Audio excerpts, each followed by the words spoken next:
Angioplasty के बाद मरीज को किन किन बातों का ध्यान रखना चाहिए, ये सबसे अहम बात है और इस बारे में डॉक्टर मीनाचौर ने बताया।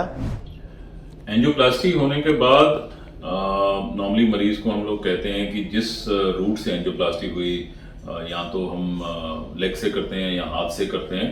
तो नॉर्मली जैसे मैंने कहा, हम रेडियल एंजियोप्लास्टी मोस्टली करते हैं, हाथ से की जाती है।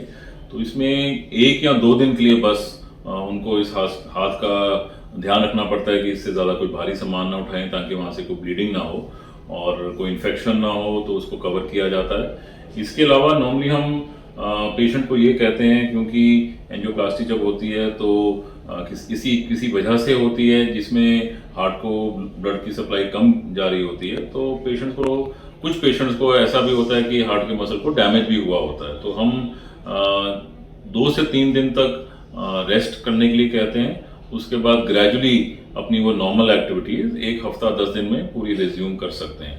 तो फायदा एंजियोप्लास्टी का अगर हम सर्जरी से कंपेयर करें यही रहता है कि बहुत ज़्यादा रेस्ट या रिस्ट्रिक्शंस की ज़रूरत नहीं होती है। और अगर पेशेंट नॉर्मली जब यहाँ से डिस्चार्ज होते हैं तो वो चलते फिरते जाते हैं, रेगुलर अपना काम, रूटीन काम घर पे सब कर सकते हैं। बट हम उन्हें सिर्फ यही कुछ एक्सर्शन करने के लिए मना करते हैं, otherwise they can be completely normal.